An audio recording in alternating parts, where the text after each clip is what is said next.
EPMPO test.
Some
breaking news.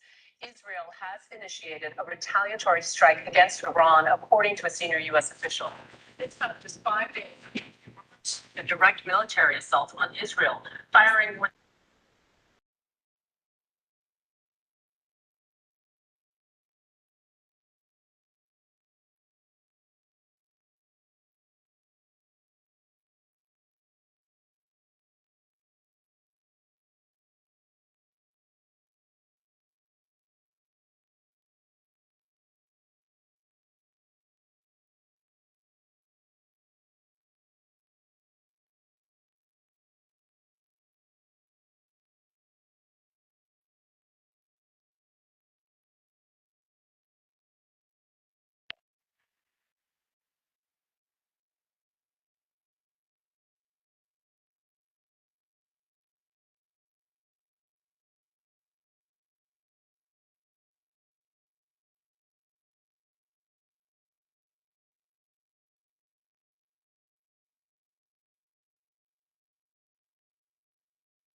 administration for the full amount of the grant. So again, the first agreement is between the MPO and the RMA to have access to the non-federal match of 150, and then item B is execute the agreement with Federal Highway for the full amount of the grant. I'm happy to answer any questions.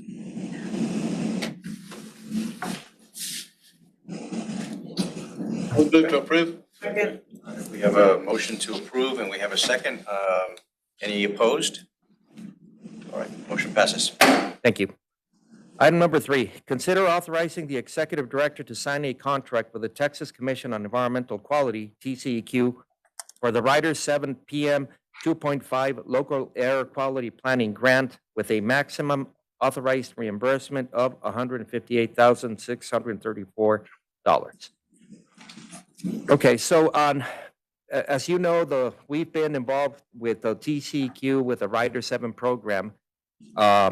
In the past, it's been specifically to look at ozone as one of the pollutants. What is new about this, in addition to the Rider 7 program, is that now they are awarding the non-attainment areas funds to look at PM 2.5, which, as you know, is another pollutant. We here in El Paso, we've been in non-attainment for PM 10, which is a little bit bigger particle. PM 2.5 is now one of the new pollutants that is probably going to become one of the new standard pollutants, and it may be that El Paso does become non-attainment for that pollutant as well. So with this Rider 7 grant, we are proposing, well, we need to propose a scope of work. It's a little bit different with TCEQ. We sign the agreement first for the funds, and then we provide them with the scope of work. And obviously, we cannot initiate any work until the scope of work is approved by all the parties. So again, so what we're asking here is just the authority to execute that agreement. Again, this is additional money that we get. It's beyond our planning funds, beyond our funding for our budget. So it's a really good thing that we have access now to this PM 2.5, in addition to the ozone funds from this program. We have MPO staff here if you guys are interested in some of the more technical details on the 2.5. Just a quick question. You said that it's additional funds, but is that federal money or state money? State money. This is from the Texas Commission of Environmental Quality. They're not funneling through. It's not coming through. It's not a pass-through. Correct. Yeah, this is directly, we're the direct recipients of this funding. Are we able to do our own, like the MPOs across the state doing their own, installing their own emissions? I don't know what those air quality emissions tracking models are. Can we do our own? We have to work with TCEQ. I mean, all the monitoring, the actual monitoring or the capture of emissions themselves, that's TCEQ has a lead. There's some coordination, as Ellen Smythe has some experience with that too. There's some coordination with the locals, but I don't believe that we can, do our own thing. I mean, TCEQ has to be responsible for installing and capturing and all of the emissions themselves. Now, all the work in terms of identifying the sources and looking at ways of mitigating the emissions of that's absolutely part of our responsibility. And these programs help us, provide the funding to do the tools so that we can do the work. Representative. Well, part of my question was what was just asked in terms of whether you select the locations on where they're going to be set up. But the information that's obtained from them, do you actually use it on some of the work that you're doing locally? Yeah, absolutely. For example, from the ozone, the 3 awards that we have received, the work that we have done with that funding includes developing a land use model, for example, that helps us understand how land use impacts travel patterns and therefore emissions. We've also done the developing the tools to measure some of the emissions or the model from emissions. The microsimulation that we presented to you a couple of months ago, the BEAM model, was developed under the under the Rider 7 program. So what is really cool is that we get the funding to develop the tools, and we keep those tools, and then we use it for all of our analysis, right? So, I mean, this is a great opportunity. It's almost free money that we get to do the work. It's very specific for ozone or 2.5, but as we develop those tools, we use them for all of our transportation and air quality planning. Okay, so it benefits us to enter into that agreement. Absolutely, absolutely. If there's no other comments, I move to approve. Second. I do have my hand up. Mayor Easter. Mayor Leeser? Sorry, Thank go you. ahead. Question? Yeah, I had the same question that Representative Ortega had, and it wasn't answered, so I kept my hand up. Do we get to pick the locations? Because I think that's really important based on the knowledge that we have, where, you know, a lot of the pollutants, obviously the bridges and the areas where we need to have some monitoring. Do we actually pick the locations, or do we get to work with them locations where they would be? Yeah, we don't pick the locations. Now, having all this, the data, you know, having the models and having the data, certainly we can work together with TCEQ to you know, select the location of new monitors. But again, you know, that's not our mandate. You know, we can't just unilaterally go ahead and select the. If I may. Okay, thank you.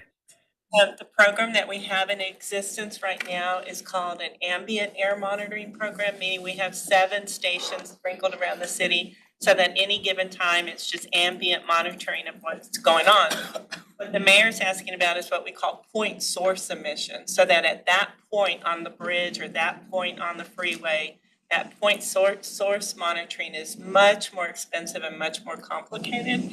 And so we're not at that level right now. So what Eduardo's talking about, the money is going to be used for more modeling, more tools to collect data, and be able to predict the future, which gives us the power to say, we're not going to build that over there because, you know, it's already congested or something like that. But we don't, the whole decision-making process and funding to fix it is a different conversation. So right now, we're more in the studying it and planning worst case scenarios. But when you get into the actual point source monitoring, that's a whole different funding level. Correct. And yeah, and one of the, and thank you for clarifying that. One of the big differences and when we look at emissions is the difference between point sources, which is a fixed, you know, maybe it's a factory, maybe it's the refinery, right? And the other ones are mobile sources, right? We obviously focus more on the mobile sources, you know, transportation. So it's, you know, cars and trucks and so on. You know, we, as an MPO, you know, we really don't look necessarily at the point sources. But in terms of the location of monitors, you have to look at both, right? You know, point and mobile sources. Any other questions? We have a motion on the table. Second. All in favor? Any opposed? Passes. Let the record show that Mayor Murillo is present. All right, item 4 is consider and approve designating Eduardo Calvo as the authorized representative of the El Paso MPO for the purpose of executing the Federal Transit Administration's fiscal year 2024 certifications and assurances. Again, this is a recurring item that we do every year.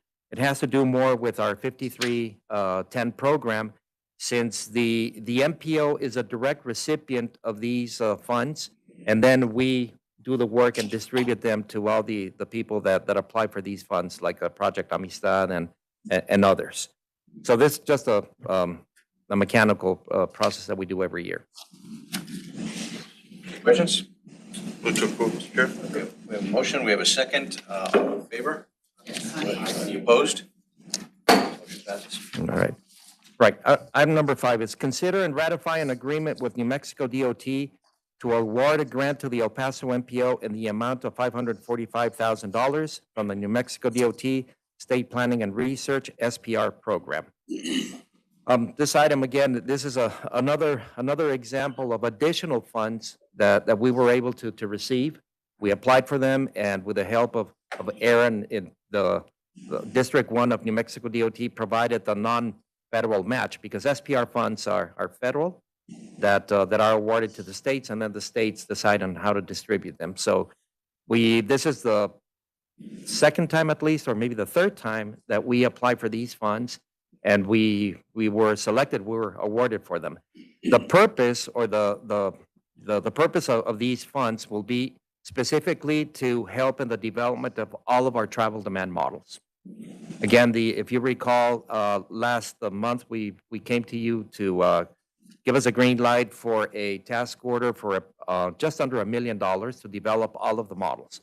Part of the $1 million will be paid with a 545 from New Mexico DOT. So again, this is another wonderful opportunity to go and get extra money in addition to our recurring planning funds that we get.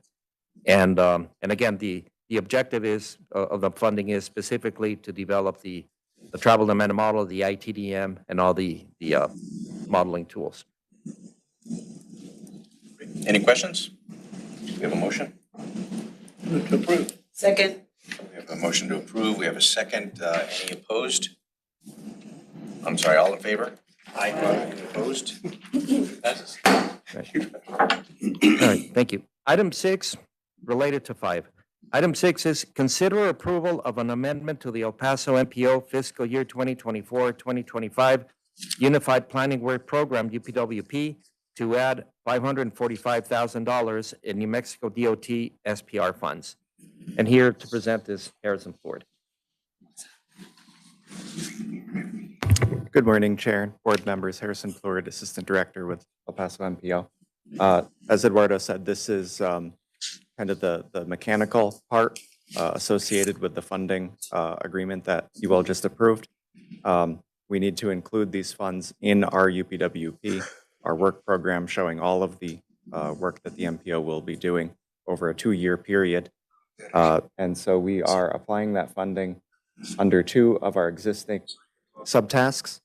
These are the subtasks that are associated with modeling primarily, as Eduardo said. 4.2 is our typical TDM modeling, and the other one, what was it, 5.4, is specifically associated with the border crossing strategic plan work. So that's all. If there are any questions, please ask them. Any questions? Do you have a motion? So moved. Motion, we have a second. All in favor? Aye. Any opposed? Motion passes. All right, item number 7, consider adoption of the RMS 2025-2028 Transportation Improvement Program TIP. And we have Ann Gallante with a presentation on this. Hi, good morning. So this is the item in which we're actually going to adopt the TIP that for covering years 2025 to 2028. We've seen items that are related to this as it's progressed, but today is the actual adoption. So I'm going to go over just briefly what it is that we're looking at again, and then we're going to talk about some of the things that are planned for 2025 through 2028. So the Transportation Improvement Program, or TIP, this is the MPO short-range planning document. It identifies the projects the MPO will implement in the next 4 years. And it's fiscally constrained, meaning that every project proposed has identified funding that's associated with it. And this short-range plan is the 4-year short-term implementation for the long-range transportation plan for our RMS 2050 MTP. But it's for those projects that will be happening within years 2025 to 2028. So for the way the TIP is organized, it is divided into highway projects for both Texas and New Mexico, and transit projects. So if we could get to the slide, the first slide with the graph on it. There we go. You can see that the total for the projects for the 4 years of the TIP is $513 million, with $444 million of that occurring in the Texas portion of the MPO boundaries and $69 million in the New Mexico portion.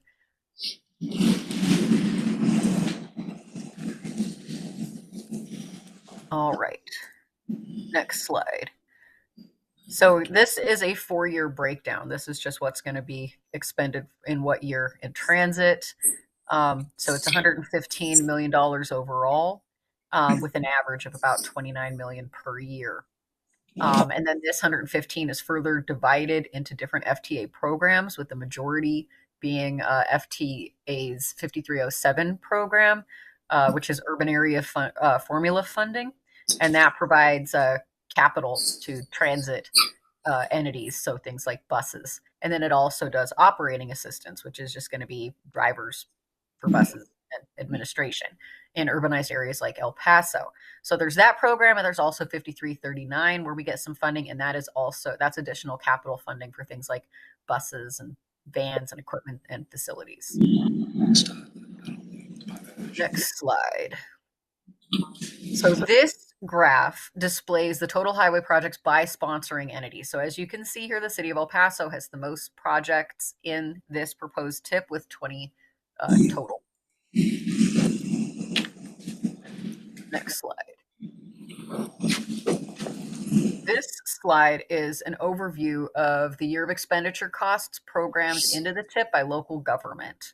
So there's going to be about 152 million for local roadway projects. And then about half of that is going towards those El Paso projects. About 30% of that is for the county of El Paso. Horizon gets about 3%, and then City of Socorro gets 7%, and then the transit entities, Sun Metro and SCRTD, get about 1%-ish each. Next slide, please. So to visually identify the 36 projects that are included in the TIP, there are these maps that are within the document itself. So the left that you see there is those roadway projects. That's going to be operational improvements, added capacity projects, maintenance projects. And on the right, we have our transit and active transportation projects. So in addition to just those transit projects, it's also going to be things like pedestrian and bicycle facilities. Next slide. So here are some photos from our public meetings that were held during our public comment period. That took place between February 5th and March 5th of this year. We did not receive written comments pertaining to this document. And then attached in your backup is an errata sheet, which shows minor changes that have been made since the public comment period ended. So these items pertain to updates about the projects contained within the TIP that we received from the sponsoring entities, just about their projects that are covered, as well as a couple of changes that you've heard as recent TPB items on things like the Buffalo Soldier project description and combining Tierra Este into a single phase. Next slide, please. So this is a little bit of an abstracted roadmap of our process. So we are in the greenish blue chevron right now. We have completed our public comment period, and today we are presenting this plan or this program to you for adoption. And then once that happens, we're going to promptly move into the purple chevron, where we're going to move into state and federal partner review and hopeful approval of our 25 to 28 TIP. Next slide. So this is the recommended motion that staff is recommending that you make, which is to adopt the 25 to 28 Transportation Improvement Program. This concludes my presentation. Any questions? If I could add, Mr. Chair, this went to TPAC earlier this month, and or last month. Well, it's gone through TPAC, so they had no questions and recommended approval. If there aren't any questions, do we have a motion on the table? We have a motion, we have a second. All in favor, say aye. Aye. Any opposed? Motion passes.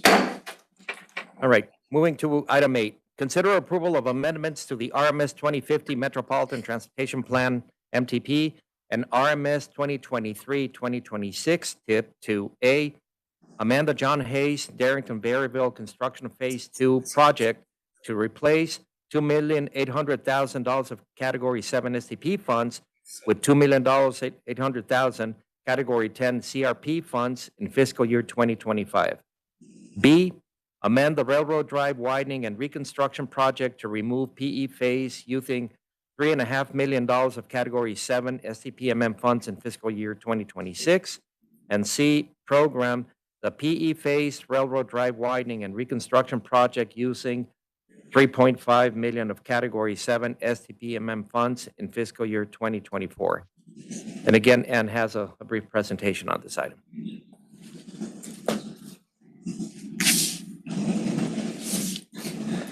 Good morning once more. I'm going to wait till we get presentation up. Okay, so next slide, please. All right, so these are proposed amendments that we are including in the May STIP revision. In the first amendment to the John Hayes project, this is to replace eligible components of this project with that Category 10 carbon reduction funding, leaving the remainder of the project with its originally programmed Category 7 funding. So there's no cost increases to the project. The amount of funding remains the same. It's simply that we're taking $2.8 million out of Category 7, and we are instead going to use that same amount, $2.8 million, from Category 10 carbon reduction funding for eligible elements like sidewalks. And then next slide.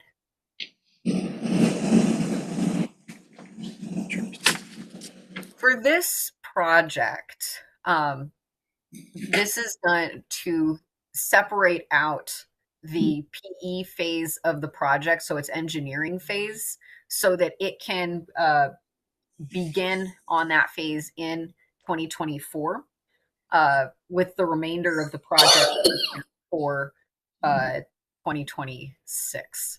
So it's going to split the project into a PE phase and a construction phase, and it's going to take the corresponding amount of money for the PE phase and put it in the new programmed PE phase of the project. So the amount of funding is not changing. It's simply splitting the project into phases and then having the amount associated with the PE work in the PE phase, and then the amount associated with the construction work in the construction phase. And then that explanation also covers this as well, because we're doing it as we're creating a phase, and then we're also adjusting money. So it's covering the same thing, but it's being done in two actions.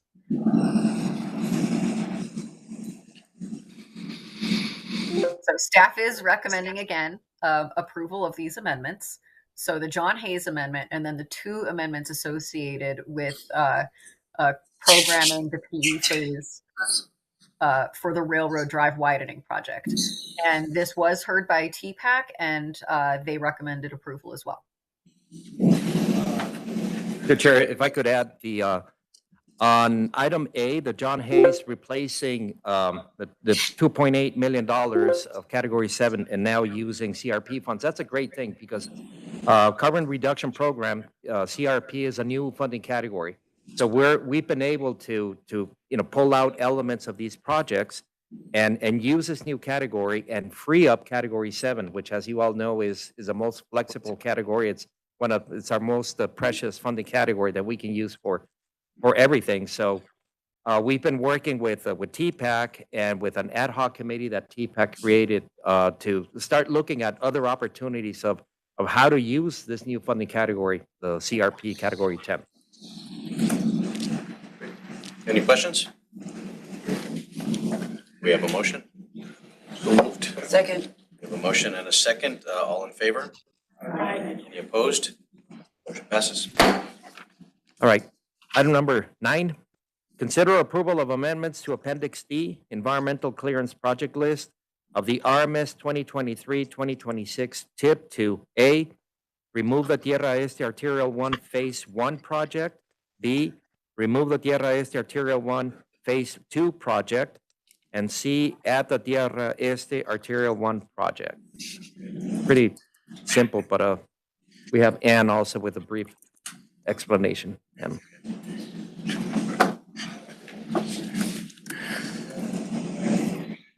Hello once again. And if we could get the slides for this one. Or I guess this is just a pretty simple one. So as you may recall, we have recently added the Appendix D to our current TIP as a mechanism to satisfy a requirement for projects in years that are outside of the TIP but are currently undergoing environmental clearance to satisfy a requirement that their project is contained in a current TIP or mentioned in a current TIP, even when they are outside the 4 years covered by that document. So we have it in the 23 to 26 TIP, and we will have it in the 25 to 28 TIP as well. So the Tierra Este project is outside of years 2023 to 2026, but it's undergoing its environmental clearance, so it's listed in Appendix D. And this was broken into phases. There was a 2027 phase and a 2028 phase, but the entire project's going to be constructed in 2027. Thus, the 2 phases needed to be combined and the year needed to be listed as 2027. And so that is the purpose of this amendment. Approve. Motion, second. All in favor? Aye. Any opposed? Passes. All right. Item 10, consider supporting New Mexico Transportation Project Fund, TPF fiscal year 2025 project applications. And guess who's presenting? And Gallante again. Hello again. So this is a project call for the state of New Mexico. We received 4 submittals, 1 from the city of Anthony, 1 from city of Sunland Park, and 2 from Doña Ana County.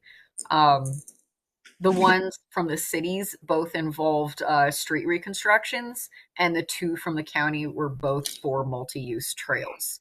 Now, for this one, we are recommending that we advance all of the project to NMDOT's consideration.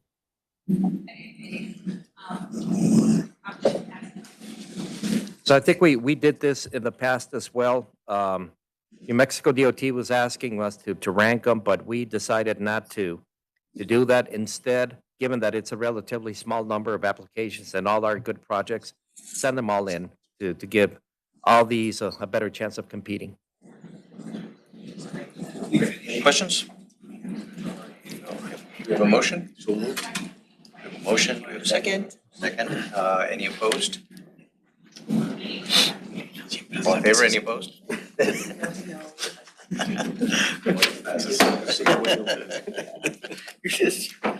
All right, moving on to item number 11. Both items 11 and 12 are related to the Downtown 10 project, but we're going to start with 11, which is consider approval of the TxDOT El Paso District Mobility Projects funding proposal for inclusion in the fiscal year 2025 Unified Transportation Program. Tomas Trevino is going to be presenting this, but just let me briefly state that this is something that we have done in the last couple of years, which is come to the policy board with a proposal. We're not amending our documents yet. This is a proposal that we are submitting to TxDOT administration and the Texas Transportation Commission to move some funds around so that we can provide more local skin in the game to downtown 10. It's a little more complicated this time, but I think it's a really, really good proposal, and Tomas will start with the details on that. Another 1.5.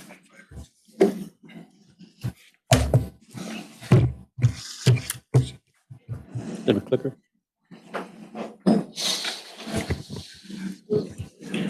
Presentation of the presentation.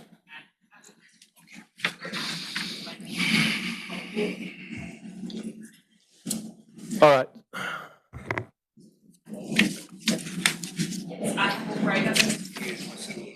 So let's talk about the 2025 UTP. So in order to do that, we kind of need to revisit one of our ongoing construction projects. So that does impact what we offered in 24 and what we're offering in 25. So Montana Phase 1 is ongoing. It starts at Global Reach and goes just east of Loop 375. Next slide, please. The project was led in 2018. Construction started in 2019. And as you can see there, it had construction of the main lanes, 3 overpasses, one at Lee Trevino, one at Wooster, and one at George Dieter. And then it had 2 underpasses, one at Saul Kleinfeld and one underneath Loop 375. And that's where we started encountering some constructability issues. So next slide, please. Issues. So this is the layout of the underpass at Saul Kleinfeld. These are the retaining walls on the main lanes are what we call retaining walls 31 and 32. Next slide. So early on in the construction, while we were laying some storm drain and a number of other things that required us to dig below natural ground, we started noticing some differing site conditions. We were able to mitigate through this and still continue construction. Next slide, please. And this is a small video of what exactly we encountered. And as the video runs, you'll see that as the excavator digs through the top layer of natural ground, the underlying soil beneath it just collapses into the hole. So this is a uniform fine sand and commonly known as sugar sands. So again, we were able to mitigate a lot of these issues during our storm drain placement. However, retaining walls 31 and 32 required next video, please.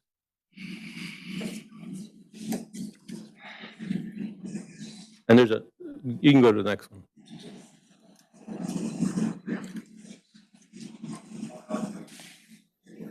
So as you can see, the underlying soil right below natural ground does not maintain a vertical face, and it collapses once it's exposed. Once it loses confinement, it sloughs off into the actual excavation area.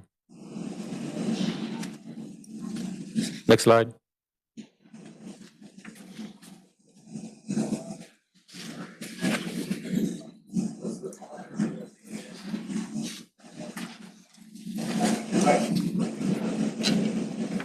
Next slide. So again, this was very impactful on the Saul Kleinfeld underpass. Next slide. And then we knew we were going to have the same issues at walls 35 and 36, which go under Loop 375. Next slide. And then I also Again. I put those finance. So we tried several different methodologies to mitigate some of the issues we were encountering at walls 31 and 36. We had already cast all the precast panels for the retaining walls. We had purchased all the nails in advance. So we tried longer nails. We tried bigger nails. We tried changing the angle of inclination. And we tried a number of other things just to keep the retaining wall as a soil nail wall. Next slide. We tried constructing it with standard construction methodology, just as the plans call for. And as you can see, the face of the wall there is not vertical. There's several pockets of area that had already collapsed. Even with them being mindful of the collapsing sands and trying to mitigate that by hurrying up and before they. So the process here is excavate, put the wire mesh down, and then shotcrete it with concrete, and then drive the nails through that so that you keep that vertical face. Unfortunately, we couldn't do it with because of the sands. And again, next slide. These are just some of the construction issues and construction photographs of different processes that we tried. Next one. And some of the testing that we did to see if the nails that were placed had the pull-out strength they needed. Next slide. Unfortunately, we weren't getting the pull-out strength that the plans call for, so we had to rethink our process. As you can see, that nail there is not fully encased in grout, and therefore didn't have the pull-out strength. Next slide. While all this was going on, we were doing site investigations along walls 31 and 32 to kind of get a better handle as to what we were dealing with. And these are some of the layouts. Next slide. Showing the pockets of this sugar sand. It wasn't a uniform layer. It varied throughout the project, but it wasn't something that we had called for in the plans. Next slide, please.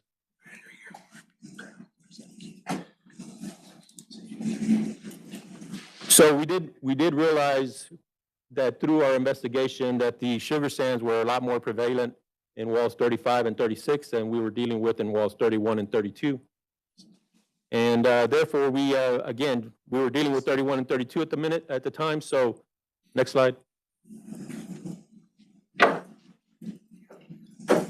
And next slide. Okay, so this is where we ended up engineering. So in order to keep a vertical face and keep that sugar sand confined, we designed what we call a vertical grout curtain wall.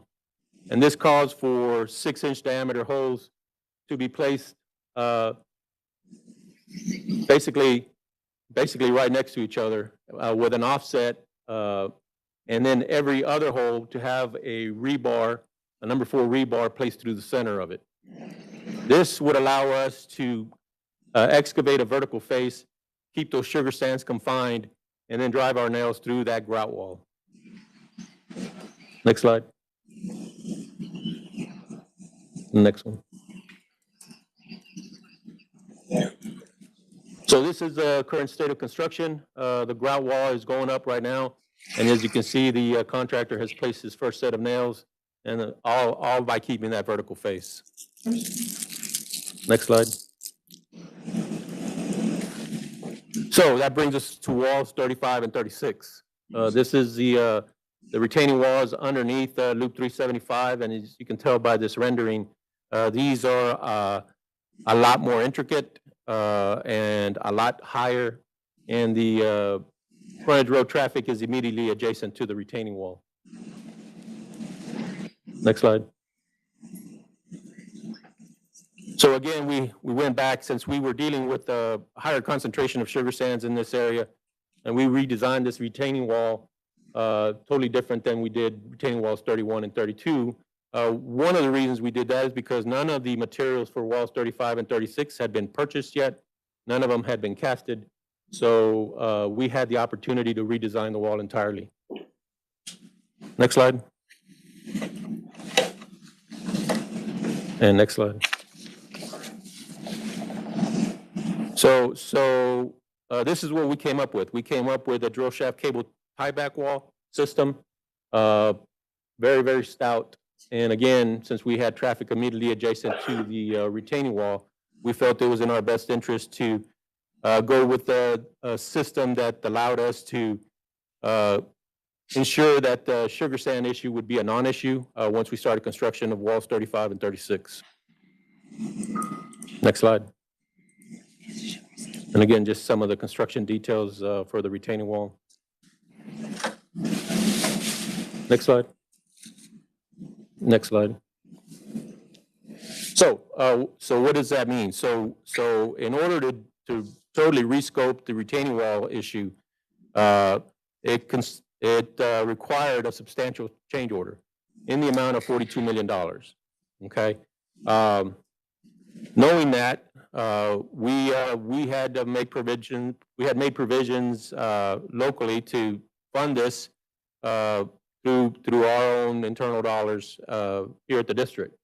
However, in 2024, the 2024 UTP established what they call a Category 11 COCO category of funding, which stands for Category 11 Cost Overruns and Change Order Funding. And the reason they had done this is to try and keep our annual lettings intact, seeing the fact that we had seen a dramatic escalation in prices. This category of funding would allow the commission and the agency to maintain our project lettings intact if projects were to come in over the estimated budget, or if we had considerable change orders that we needed to mitigate. And so we went in front of the Cat 11 COCO committee a couple months ago, presented our case for these differing site conditions, and we were fortunate enough to secure the $42 million from the Cat 11 COCO committee. So with that said, it actually gets us to the 2025 UTP funding. So along with the considerable costs comes a considerable delay in construction. Walls for 35 and 36 pushed the project schedule completion to spring of 2027. And we currently had Montana Phase 2 scheduled for 2026. So the thought was that we move back Montana Phase 2 to run concurrently with Montana, or run sequentially with Montana Phase 1. So we were not anticipating letting Montana Phase 2 to the completion of Montana Phase 1. So that'll probably be aligned with more of a summer 2027 project letting, or maybe even September 1st or a September 2027 letting, which is our fiscal year 2028. Just so that we can make sure that we complete Montana Phase 1. Okay, so with that said, next slide. So what does that do to the 2025 UTP? Next slide. Next slide. So the thought was, we currently have 131 million on Montana Phase 2. And you can see the breakdown there. Next slide. The thought was to use that money on Borderland Express Phase 2, which goes from Railroad Avenue to the New Mexico state line to New Mexico 213, which is scheduled for a 2025 letting. So the 131 with anticipated another $27 million that we have coming up in this next UTP puts us where we need to be. Next slide, please. To completely fund Borderland Express Phase 2. So currently on Borderland Express Phase 2, the construction estimate is about $159 million. We are at 60% PS&E design. We'll be at 95% in July of this year. The whole project length is environmentally cleared. It was cleared in 2023. Right away is supposed to, we're in line to acquire the right of way we need by the fall of 2024. That's allowing us to clear utilities by the spring of 2025. So the plan is to move Montana Phase 2 dollars to Borderland Express Phase 2 and fund that in its entirety in this next UTP cycle, and let it in April of 2025. Okay, next slide. And again, some renderings of Montana Phase, Borderland Express Phase 2. Next slide. So that gets us to downtown 10. So currently on downtown 10, we are at 60% schematic design. We're anticipating environmental clearance at the end of 2024. We currently have 388 million, and the current estimate is sitting at 750 million, but those are pre-COVID dollars. So we have seen about a 25% to 30% escalation in prices since this estimate was initially done. So we believe it's going to be above that. How much above depends on the preferred alternative that's selected. Next slide. Again, the funding breakdown that we're currently at on downtown 10. Next slide. So the proposal this year is to, since we are able to move forward, this proposal this year is to, again, put 39 million in category 4U and 60 million in category 2 for a proposed submittal of 100 million, and then a request of 100 million from the commission to get us up to 588 million. Next slide.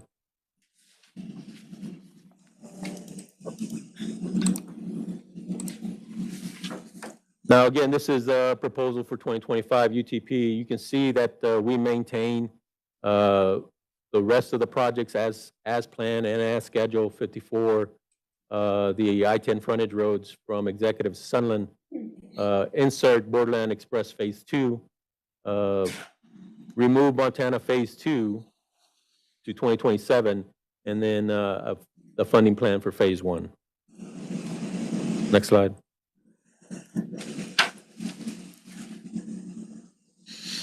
So with that said,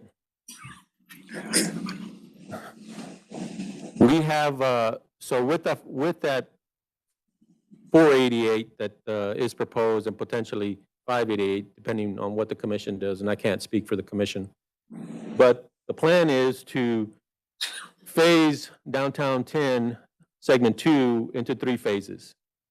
And beginning in the center, which has the orangey, red-orange color there, this area here has the areas of greatest need, worst pavement conditions, low clearance on bridges, discontinuous frontage roads, lane balance issues.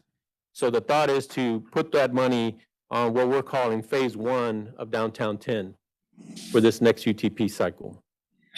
So the reason for this phasing is internal to TxDOT, but next slide. There is some criteria. There is actually a state law that the commission cannot exceed 10% of TxDOT's current biennium budget for category $12. So for 24 and 25, that cap is 4.1 billion. And you can see some of the projects that are funded currently with CAT $12 amount to a little bit over 4. Again, not knowing exactly what's going to happen with some of these projects, some might slide backwards. We may have the cap space we need in 2025 to put in Phase 1 of downtown 10. However, if you look at future years, there are some significant projects using category $12 across the state that put the commission above the category 12 cap. So our window would be 2025 unless some of these bigger jobs in Austin, Houston, San Antonio, or other parts of the state fall out or slide back. That gives us some cap space for category 12 in the other bienniums. But currently, the only cap space is in 2024, 2025, or 2030. So that's the another issue we're facing here locally. So that is my presentation. That is the funding plan for 2025, and that is the reasons behind it. So be more than happy to answer any questions. Tomas, you ran into sugar and we got cocoa, is what you're saying. Yeah. No, and you know, we and then we're glad we did. And we're glad we did. But seriously, hats off to TxDOT District for applying for those funds. My understanding, it's rare that districts receive that amount of funding for. Yes, it's just very rare. So great job to you and your team. Thank you. I think Mayor Leeser had a question. Yeah, I think it's important to note that everything we're doing, that I discussed this at our executive meeting, that the bottom can be built without the top, and that the $588 million we're talking about today has no dollars allocated for building the deck. That's just strictly for building the bottom part of it. And I think maybe Colonel Weston can kind of explain a little bit where the city is on this, because we were not in any conversations at this point with the CID on moving forward with the decking. So I think that this is strictly the bottom with still a lot of money needed. If 780 million was the number pre-COVID and now it's gone up, we could be nearing, and Tomas, maybe you can tell us, we're probably nearing close to 900 million to $1 billion to finish the whole project without, again, the cap, without the top on it. Correct. You are correct, depending on the preferred alternative. Correct. Colonel Weston, do you mind kind of explaining where we're at with the CID? Because they told us that, Eduardo kind of explained to me when I had my one-on-one with him that, if we go strictly the way the cap is in Dallas, it's about 110 million. If we go based on the cap that was presented, we're at about 220 million that has not been even considered or allocated. Well, I've had recent conversations. I think we have to look at the different options and look at what the cost estimate is. Certainly, I was presented 3 or 4 different options the other day. I think we need to vet those still and look at potentially what could be done. But we don't have the costing figures of each of the options to really look at what that means yet. Representative Canales. Thank you. Looking at the draft UTP document that's in there, it shows downtown 10, lead date of 2028. I understand that's pushed to 29, is that correct? In the draft UTP document in the backup, in the chart here, it shows a lead date of 28 for downtown 10. Right, but we're proposing in this UTP cycle to revise that to 25 for phase 1. Or to revise to 25 for the lead date for downtown 10. For phase 1. For phase 1, okay. Only question, thank you. Representative Nunes. I have a question related to Montana. I recall, it's been a couple years, I recall TxDOT sending a notice to the city of El Paso. You'll have to freshen my memory regarding sound barrier walls. What is the position of TxDOT and sound barrier walls nearing residential along Montana? Usually, sound walls are determined during the NEPA process, and it's dependent on the adjoining neighbors.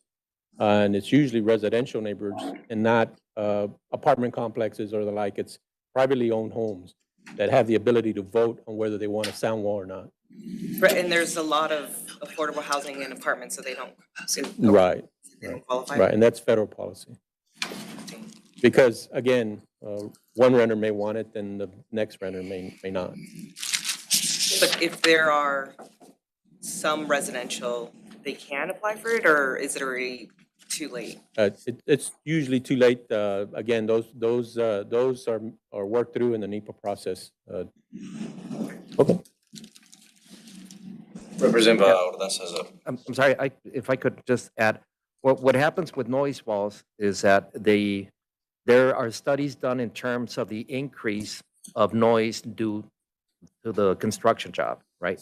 So if that increase in noise levels goes beyond the threshold, then the federal rules say, well, you may have noise walls. I mean, noise walls may be justified. And then that's when, as Tomas was saying, you go and identify the properties that are directly impacted, and then those property owners have a say whether they want them or not. Okay, but That's like during the public vetting stage, correct? yeah, well, as part of the environmental documentation process, that's when those noise analyses are done, right? So, I mean, I don't know that off the top of my head, but if some areas along the project were identified, then those areas were, eligible for those noise walls. And then just to follow up, is TxDOT still committed to doing the sound barrier walls, or are you shifting that to other governmental bodies? No, we're still committed to it. All right, that's good to hear. Thank you. Ordaz? Just a comment, so. So, this may be a question for Eduardo more than you.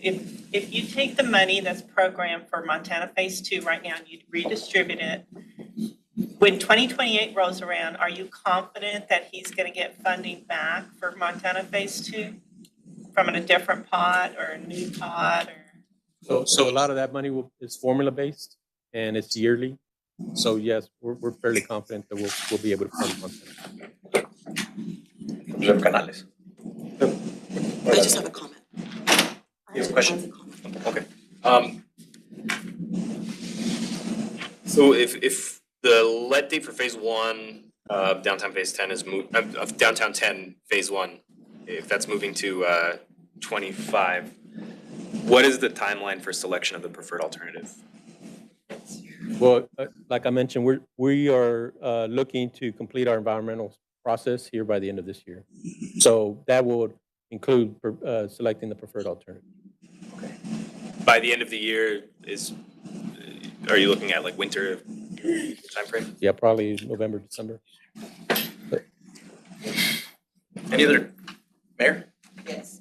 What was the extra cost now on that fine sand what was the extra cost?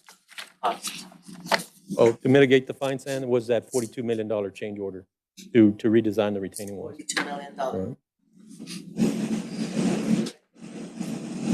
Any other questions?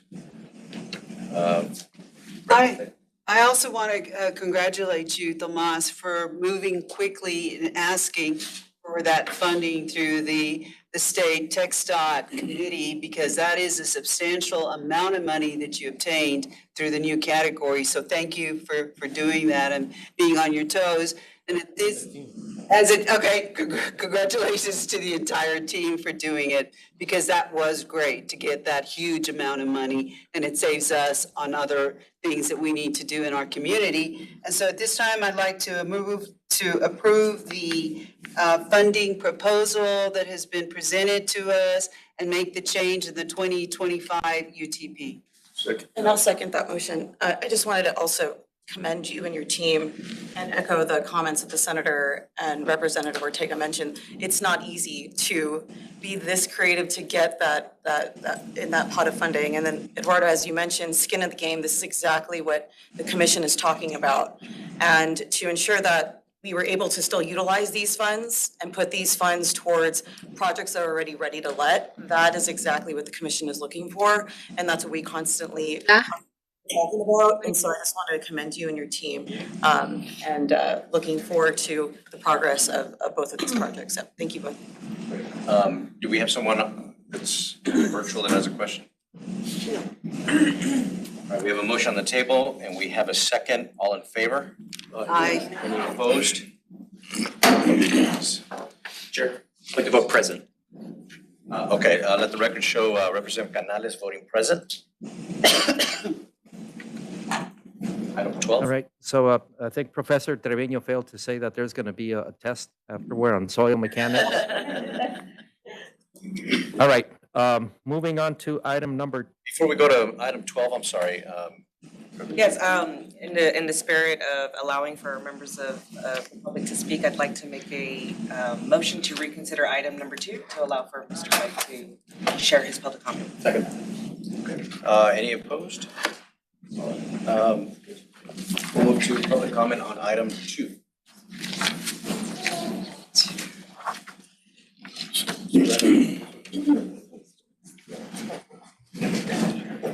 Good morning, everyone. I'll try and keep it short, but in the spirit of supporting the Safe Streets for All grant and all that you're doing in this vein, I'd like to let you know that on May 22nd, Farming City is hosting a Safe Streets for All training here at the TxDOT headquarters out on the east side, so that we can help explain Vision Zero, the safe system approach, and more ways to think about the various funding opportunities beyond Safe Streets for All to promote safety. And I have that information. I'll share it with your staff and you can share it with everyone. Okay, thank you. And this is just a great opportunity to see how we can rethink some of our approaches to transportation that makes it easy for everyone, whether they walk, they bike, they roll, they take transit or drive, as long as we get the road finished.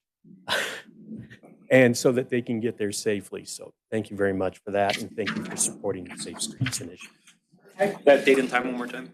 May 22nd. Thank you. Moving on to item 12, and I do think we have public comment for item Correct. 12. Do you want to take a comment before the? Public comment at this time. All right, so we have Mr. Bob Storch. I'd be interested to hear what you have to say about it. Okay, we'll move forward with item 12 and then we'll take public comment. Okay. Thank you. All right. So with item number 12, well, let me read it first for the record. Consider and approve the submittal of a grant application to the mega federal program for the Downtown 10 Executive Center 2 State Loop 478 Copia project, and to approve a resolution of support for the project. Before we get into the discussion, Mr. Chair, I think we would like to make an amendment here and table the resolution of support, since we're able to provide that after the deadline, after we submit the application, and because we really did not have a chance to work on the resolution. So I think it's better if we table, or we bring the resolution back next month and before we submit it. But what we are discussing here is for the policy board to give us the approval to submit an application to the mega federal program. So getting into the details, if you recall, we submit, well, first of all, the mega is is one of the new federal programs under the IIJA. It's designed to provide funding for the big projects, such as Downtown 10. We submitted an application, we meaning the MPO and TxDOT. You all approved for us to submit an application to last year's cycle of the mega program. We were not selected for that, but it was brought to our attention recently that TxDOT was interested in resubmitting the application for this year's cycle. So a couple of things about this year's cycle. The US DOT, or the Federal Highway Administration, decided to bundle fiscal year 25 and fiscal year 26 together. So this is really the last bite at the apple that we have. Okay, there's not going to be a fiscal year 26 program.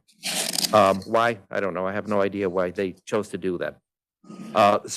The second thing is that, again, the TxDOT administration wanted to submit this application again, and I think one of the good things about this is that from not getting selected last year, TxDOT staff were debriefed by US DOT folks, federal highway folks, and so now we have a better idea of where our application could be strengthened.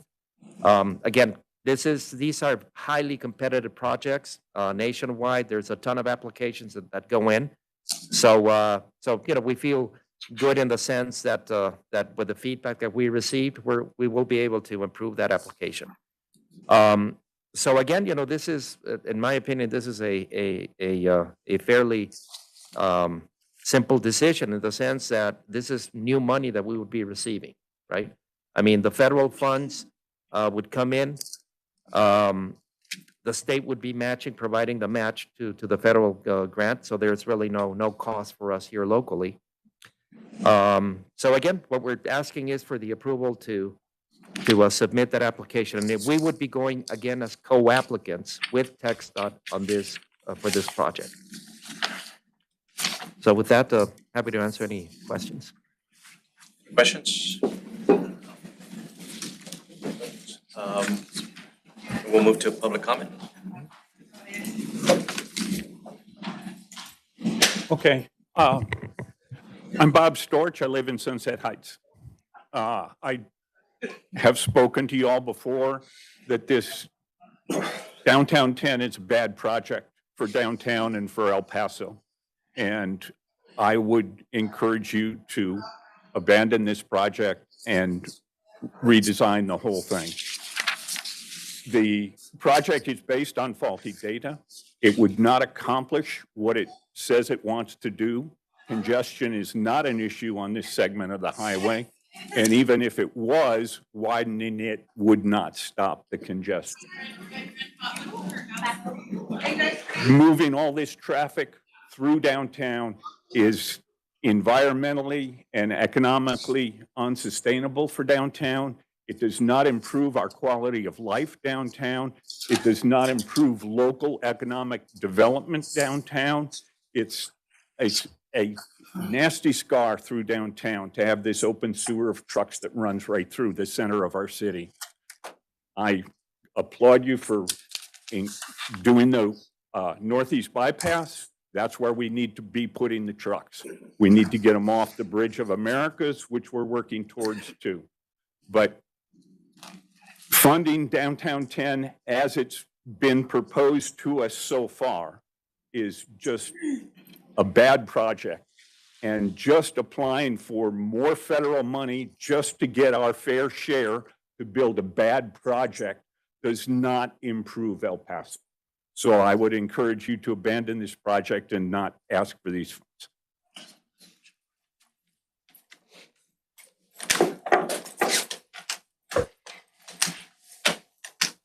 Thank you very much. Appreciate it. All right, so that's all I have. If you have any questions, happy to answer them now. And if not, then we would ask that we consider deleting or tabling the resolution and just act on the approval to submit the application. Okay.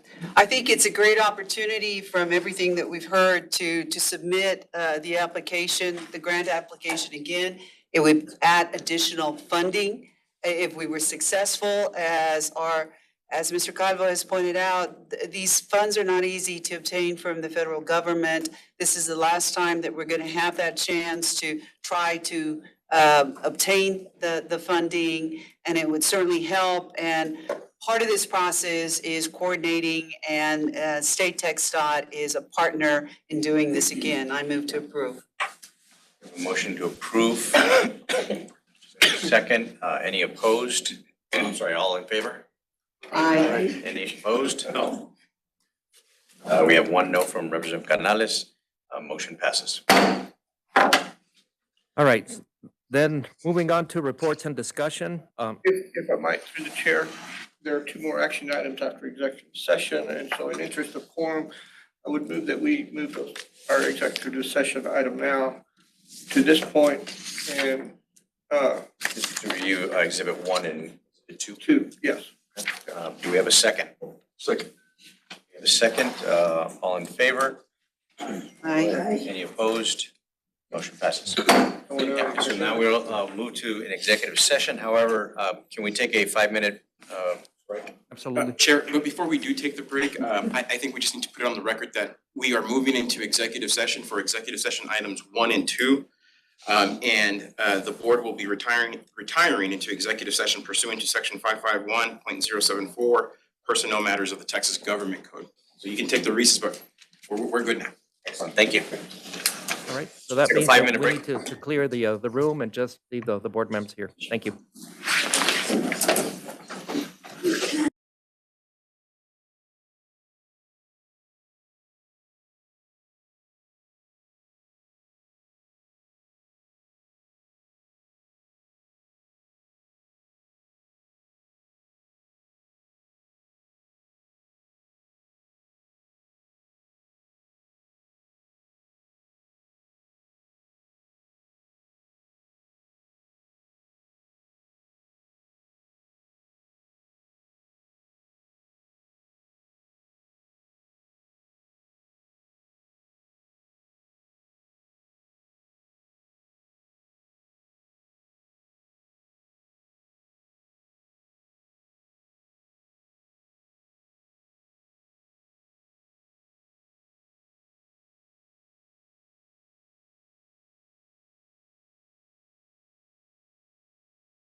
Yeah. Yeah, we wanted that input. We're done with executive session. Yeah, he did. Well, just give it to. Look. I showed this to. I showed this to Mr.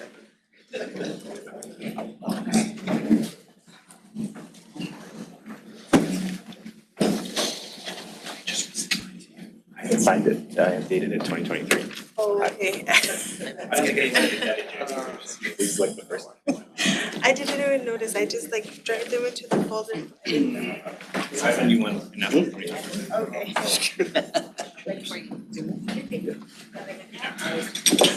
And then.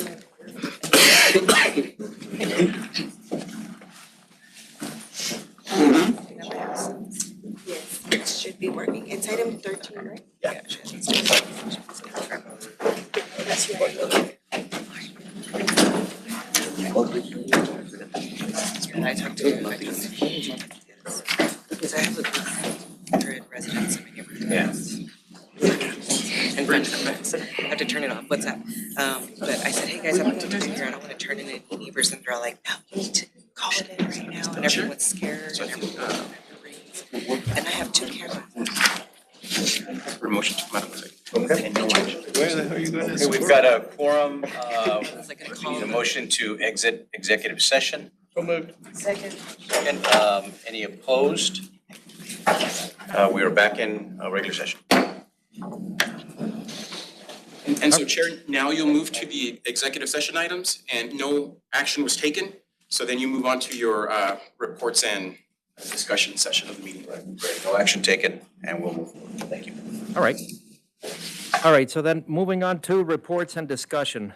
Item number 13 is a presentation on the TxDOT State Infrastructure Bank. And we have today Dallas Teston from the SIB coming in from Austin.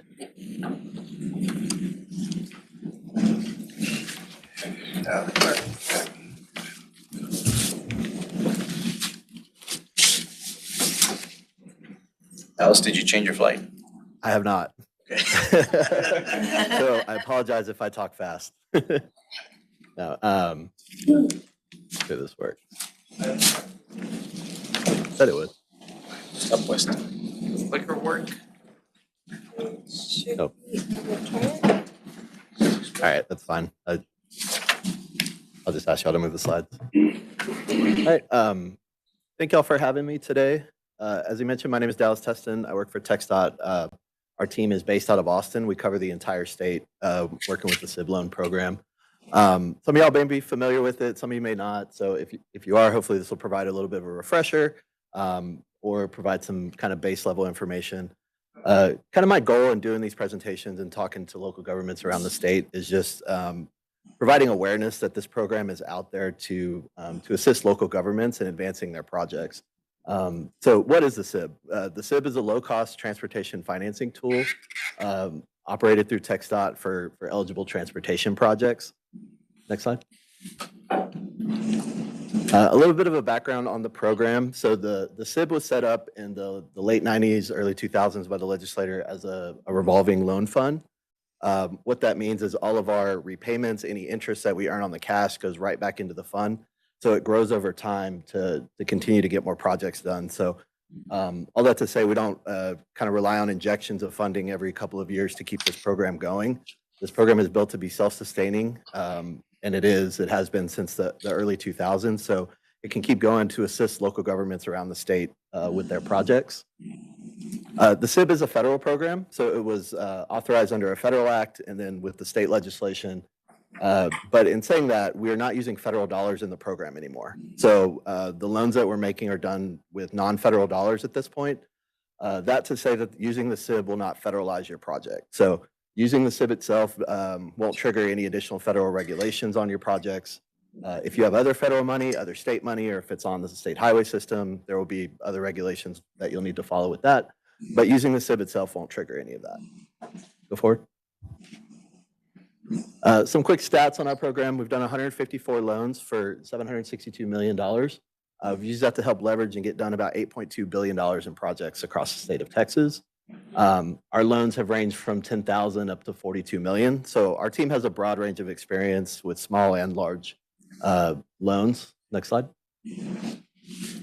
Who typically borrows from us? Our typical borrower is a city and county like yourself. So about 75% of our loans have gone directly to local governments. The water supply entities, those are for utility relocations on TxDOT projects, but we've worked with water supply corporations, municipal utility districts, a lot of different entities that have to move their utilities for TxDOT projects. Some communities have leveraged their economic development corporations. If they have an eligible revenue source that can be pledged for a transportation project, they can utilize our program in that. And then we've worked with most of the RMAs around the state. We have a very good relationship with Camino Real RMA out in this area. They've worked on quite a few SIB loans in conjunction with the city of El Paso. Next slide. I'm sorry, can I ask you a question? Sure. On the water supply entities, you said they were usually on TxDOT right-of-ways? Yes. Do they have to be on TxDOT right-of-ways? Yeah, so the only time you can use our fund for utility relocation or utility work is if it's a required relocation for a TxDOT project or if it's in conjunction with some other eligible project. So we can't do standalone utility work, but if you're doing a reconstruction project with our funds, you can also include utility work in that. Yes, it has to be tied to the transportation project. Can it be a new construction? I'm sorry? Can it be a new construction? A new roadway? Yeah. Yeah, I mean, as long as there's an eligible project in there, if you want to include utilities in that, you can. But we have to have an eligible project, which I'll go over what eligible projects are in a second. But yeah, those are really the only times we can include utilities.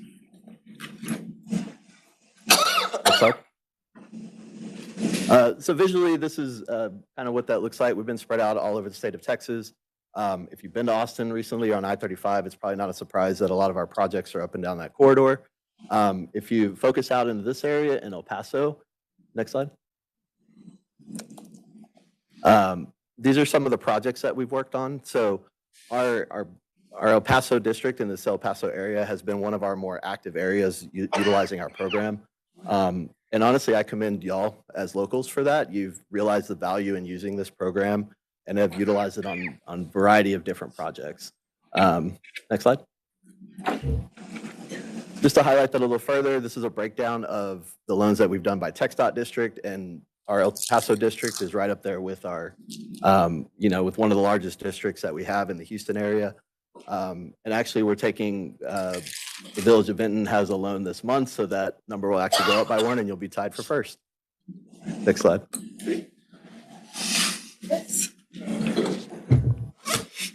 So jumping into eligibility. So I mentioned we're a federal program. The one place that does matter is with the projects. So the only projects that we can do for roadways are if they're eligible under federal highway programs. So roadway is functionally classified above a rural minor collector. One thing that doesn't mean it doesn't have to be on the state highway system. So it can be off-system roads as long as they're federal aid eligible. And then generally any projects eligible under Title 23. These are just 3 examples of programs you might be familiar with. So transportation alternatives, off-system bridge program. But really any program authorized under Title 23, anything that came out under IIJA, if you have a local match for any of those funds or any other federal funds, you can utilize the SIB program to kind of meet those obligations for any projects under those programs. Next slide. So visually, I like to show this map just to kind of bring home the opportunity with our program. So the orange roads are the on-system roads, and then everything else lit up on this map is off-system that is potentially eligible for a SIB loan.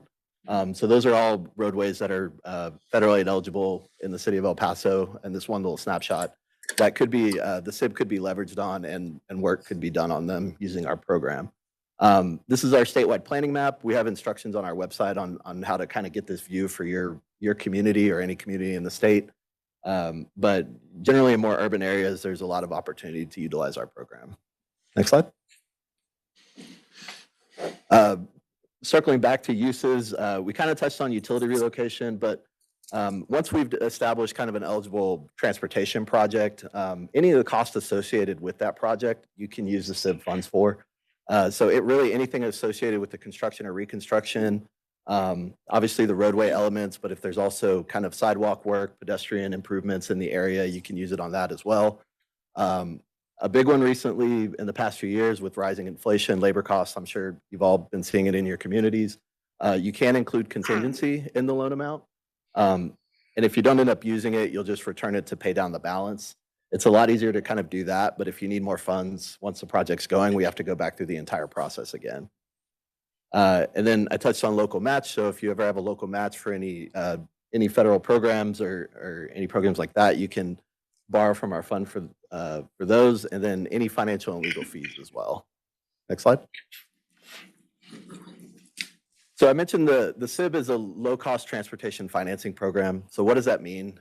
This program was kind of designed that way. So we don't charge anything for loan application, we don't charge anything at closing, and we don't charge anything for loan handling. All three of those phases are handled through our team in Austin.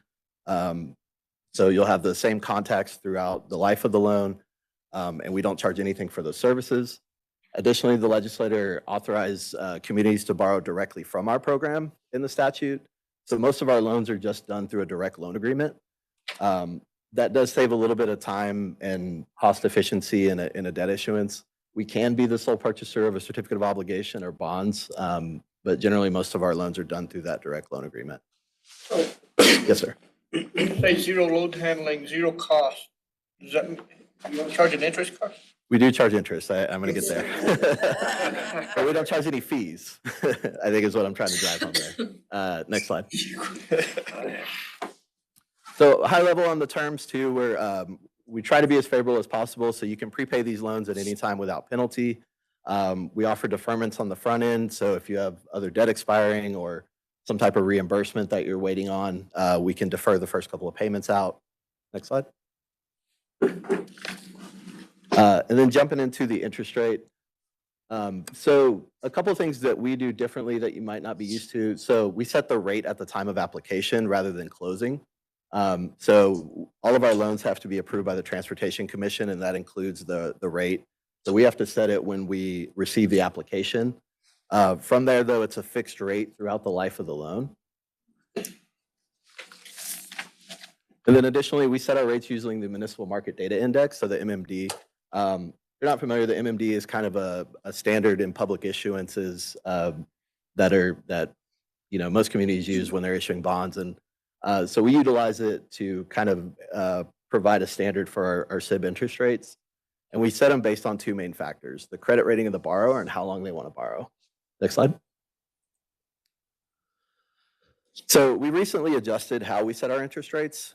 Previously, we used the entire MMD scale. The last couple of years when rates went up, we saw some very big jumps on the lower end of that scale, which was kind of creating an affordability crisis, if you will, for our unrated or lower rated borrowers. And a lot of the work we do is with communities that don't have as many resources to issue debt at a lower rate. So what we try to do is tie our rates closer to the AAA rate. So we've used the AAA rate as kind of our baseline.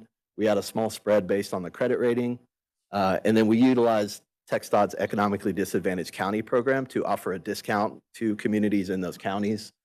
So currently El Paso County is on there at 60%. So any community in El Paso County would receive a 60 basis point interest rate reduction on our rates.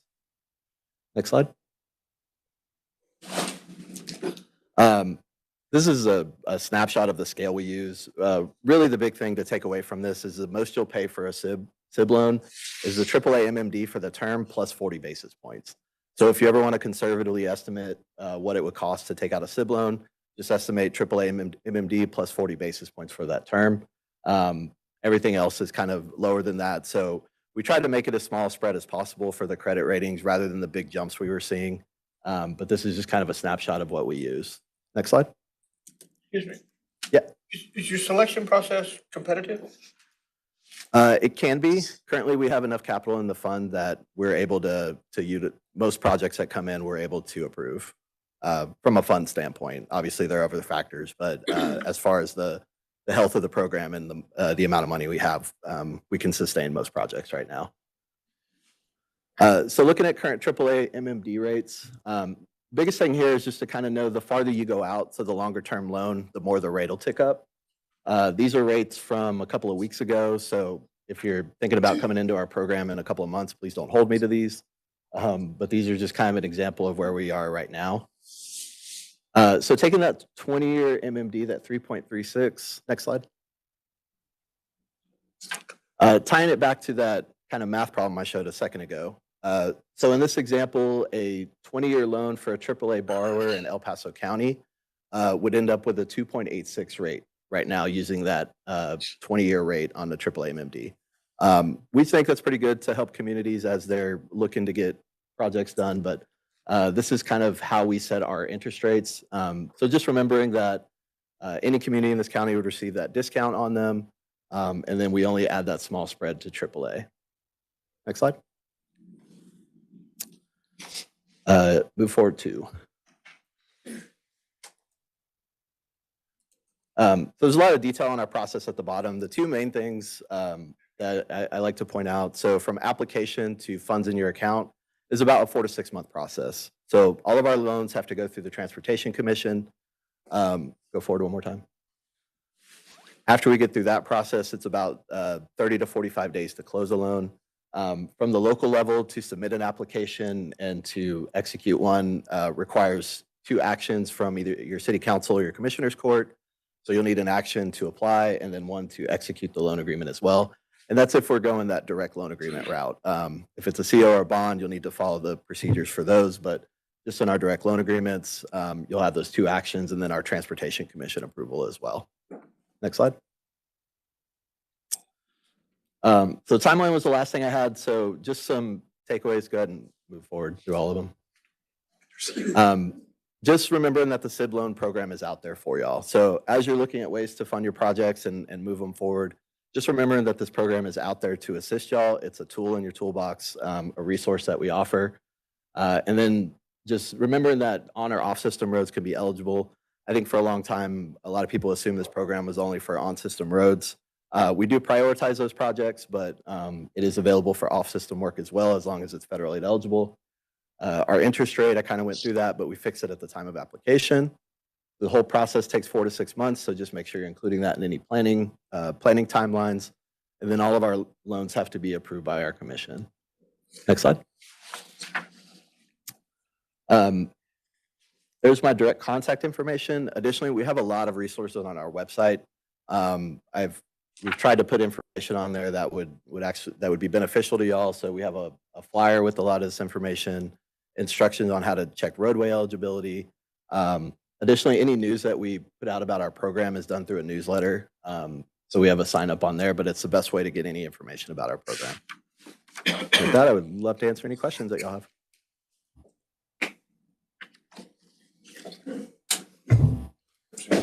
Yes, sir. Am I correct in saying that an appropriate use is a local match on an eligible project?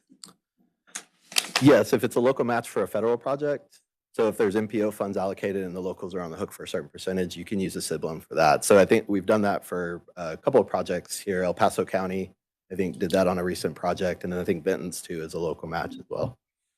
Okay, thank you. Yep. Any other questions? Do the projects have to be within the limits of the state of Texas? Yes, unfortunately. What if we go through the RMA?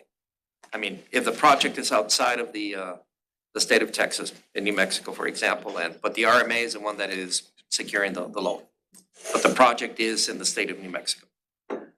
I'm almost positive we can't fund anything out of state. I haven't funded, or I haven't answered that question from a state standpoint, just kind of a country standpoint. But can I get back to you? I can talk to kind of our general counsel and see what the answer is on that. But I'm pretty sure it's just for state of Texas work, but I can definitely look into it and get back to you. Great. Thank you very much. Thank you. Catch your flight. How fast did I go?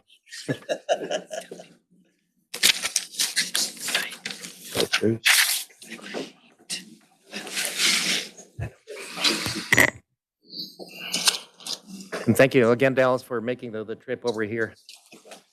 I mean, this is a great tool. If I could just add a little commentary to that. I really don't understand why more communities don't take advantage of this. You know, you've got super competitive interest rates, and the Civ is a very, very, very patient lender.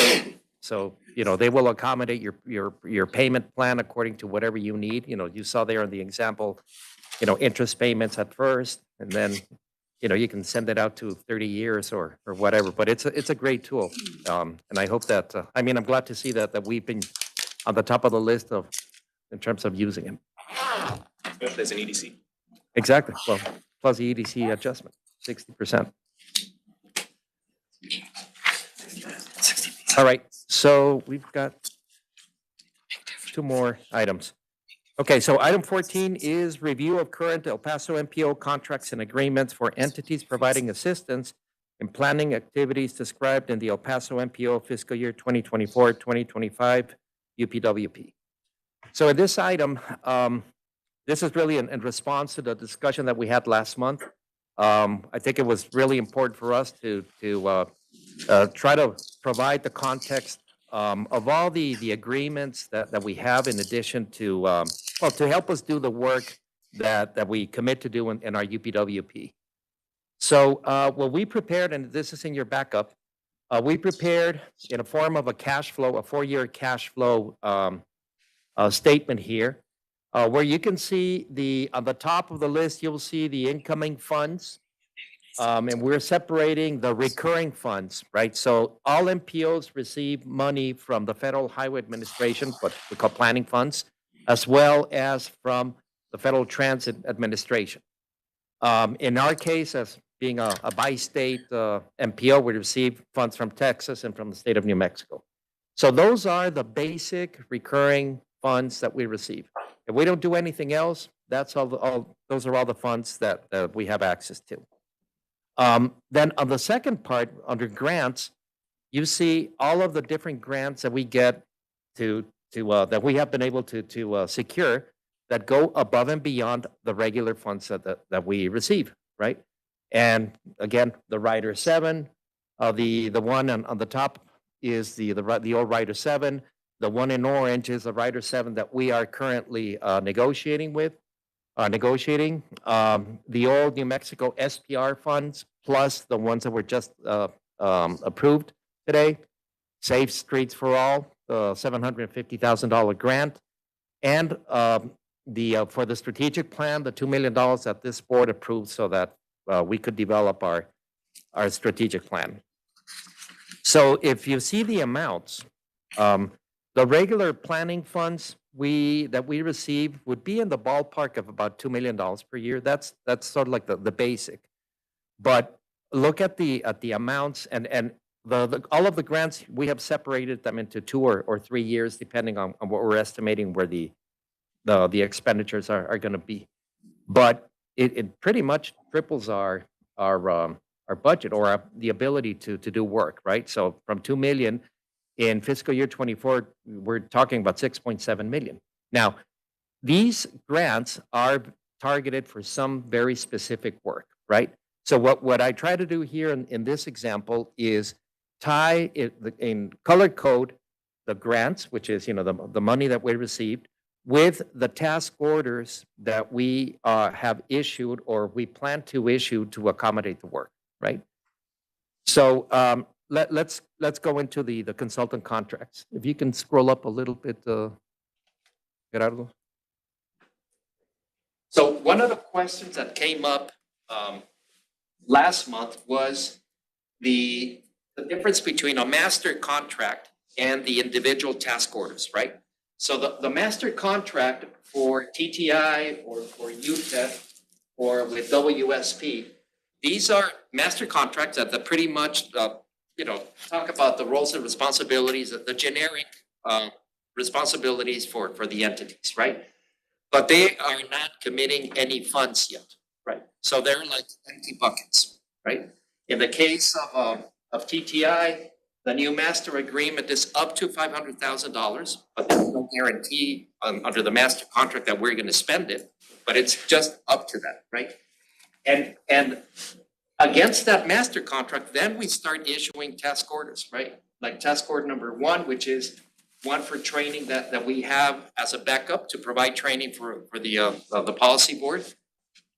That the individual task orders do have a more specific scope and schedule and timeline and so on, right?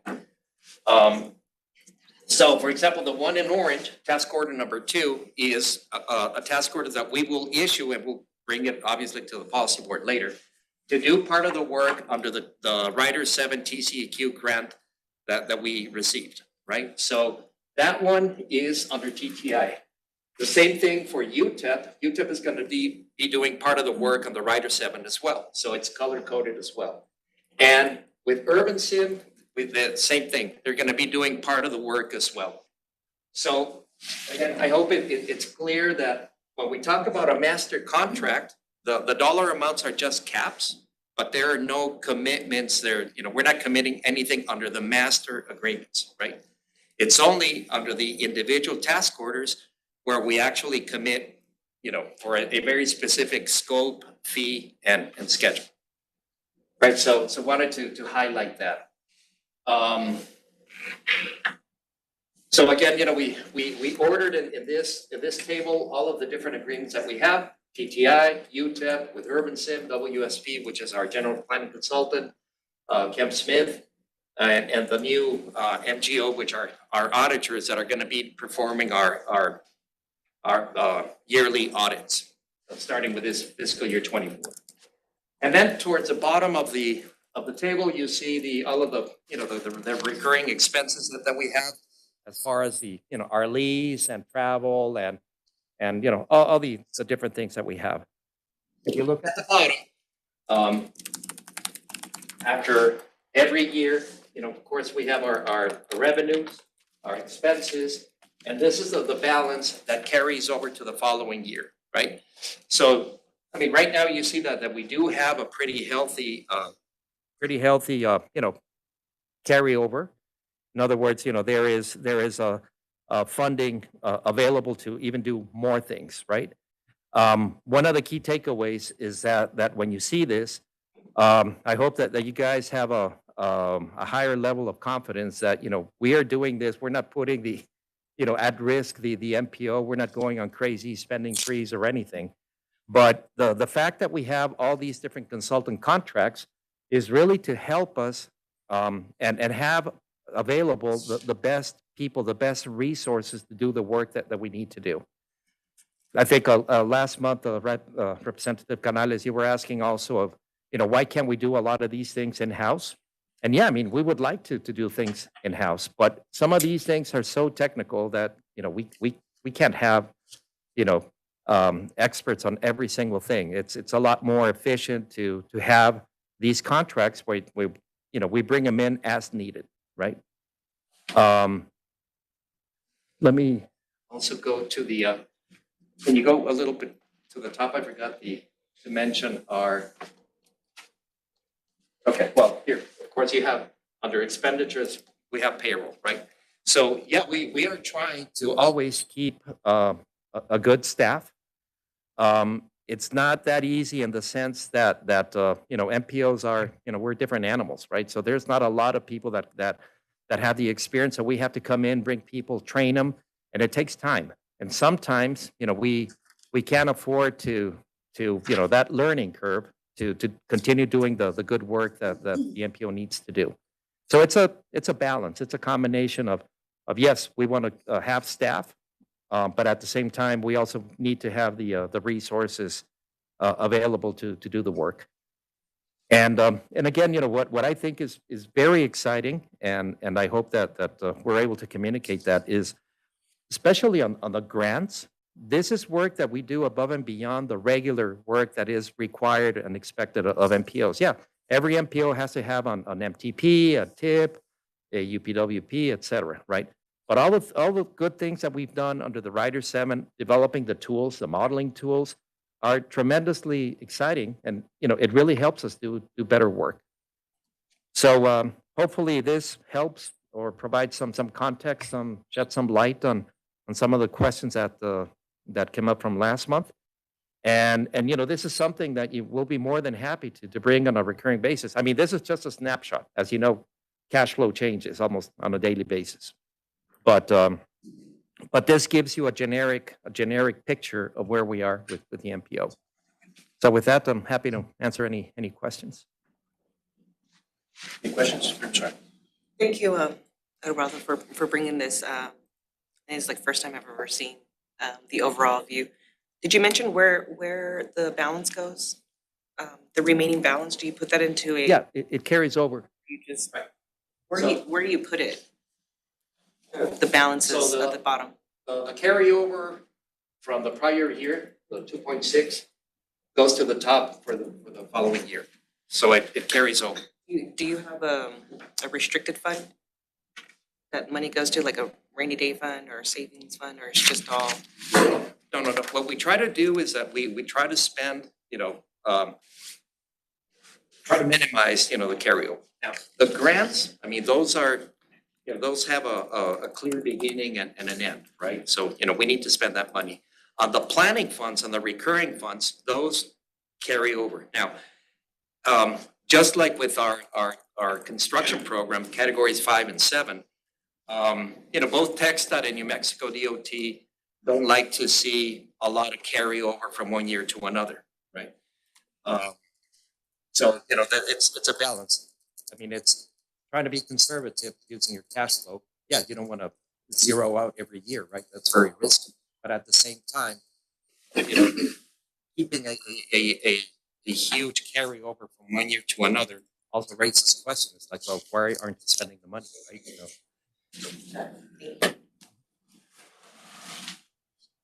So when you made mention answering that, you said planning funds, so none of these funds can you utilize for construction? It specifically has to go to in-house salaries, work, and consultants. Correct. Yeah.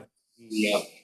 The planning funds at PL 112 and 5303 are exclusively for planning purposes, and they're dedicated for the MPO to do activities. Now, so when it comes to the mandate of the MPO, yeah, we're mandated to take the lead in terms of implementing the transportation planning process. I guess we take the lead, but we're not the only ones. We partner also with the transit agencies. So Sun Metro also participates in the planning activities, and they are required to include their information as well in our UPWP, which is our work plan, right? But we also coordinate a lot with the city and the county and all the different partners that are part of the MPO in developing those activities. But the PL 112 and the 5303 funds cannot be used for projects or specific. It has to be for the planning process. Do you know which of those are formula grants that you're gonna get? You don't have to compete, and which of those were competitive that you won? so again, the Federal Highway FTA are formula-based. So we have a pretty good idea. We feel pretty good in being able to estimate them. I see it's the same. Yeah, exactly. I mean, they're going to change, especially now with The addition of one more MPO with Eagle Pass MPO coming in, there will be some changes, some redistribution of funds. And we're going to be participating in those discussions as part of the tempo with the Texas MPOs. So we anticipate maybe a small reduction, but shouldn't be a very significant. And the rest of them are competitive? Yeah. Yeah. For example, Rider 7, it's by formula. Those funds are available to us in all the non-attainment areas, but we have to use them for something that follows the spirit. So it's not automatic, right? The SPR funds, yeah, that is competitive, right? So New Mexico DOT in this case, makes a part of it available. So we submitted an application and they liked it and we were awarded those. And of course, Safe Streets for All, because that is competitive. That's one of the federal programs that's available to everybody in the country. And finally, yeah, the IBC strat plan, well, that's category 7. So you know that is competitive here within the region, right?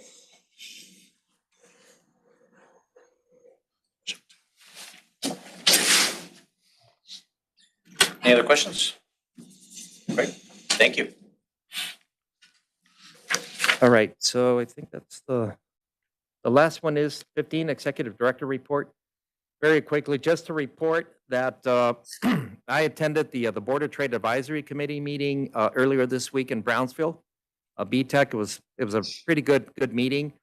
Secretary of State Nelson is the chair of that. And this time, both Texas Transportation Commissioners New and Meade attended in person. So we had a pretty good discussion overall.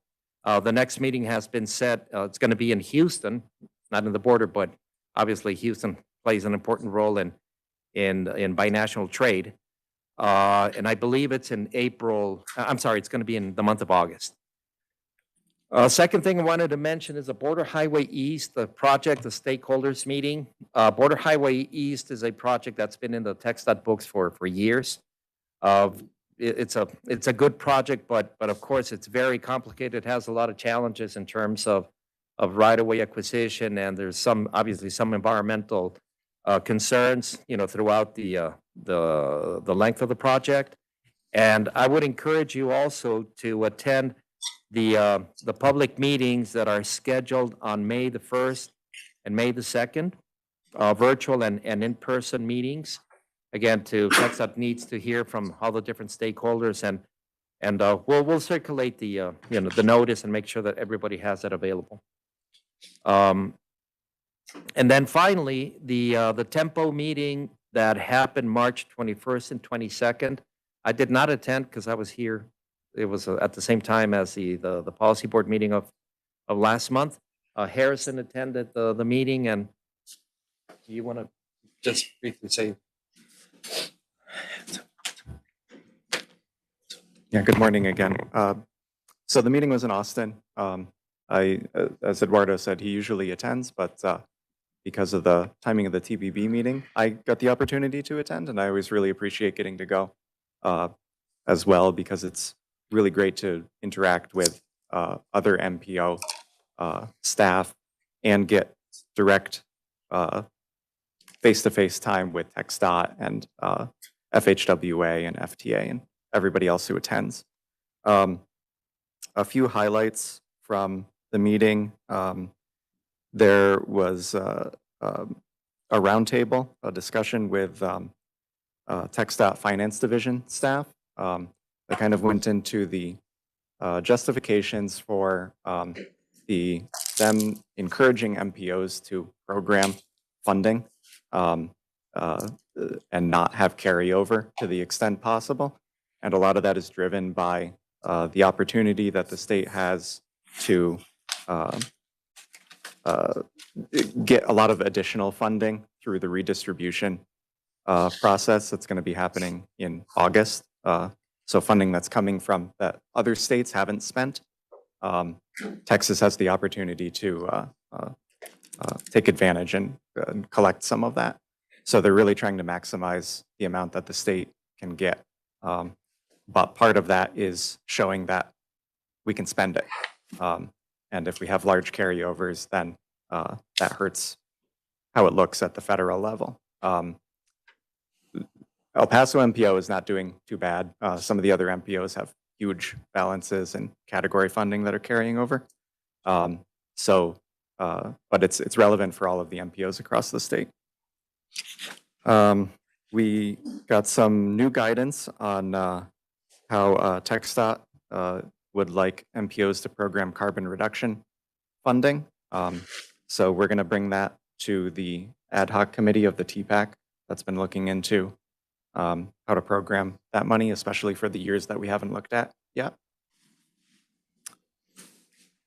There was some information on the approaching phase 2 implementation of the NEVI program. That's for installing electric vehicle charging infrastructure across the country. And phase 2 is specifically looking at the MPO areas and determining siting for that charging infrastructure. So TxDOT is going to be scheduling meetings with MPOs to discuss the process that they're hoping to collaborate with the MPOs on for that this summer.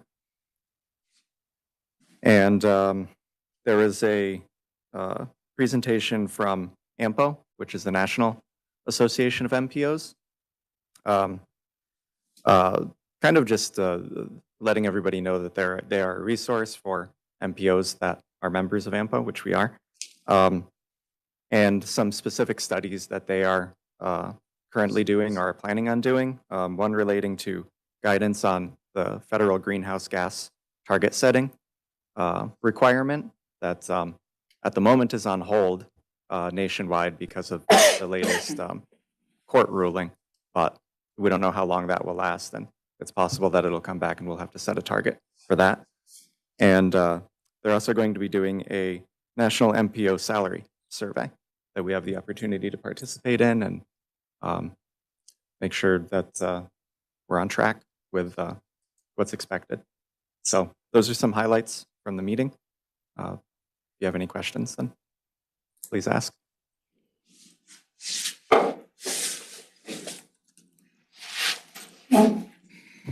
All right, and with that, we're done with the executive director report.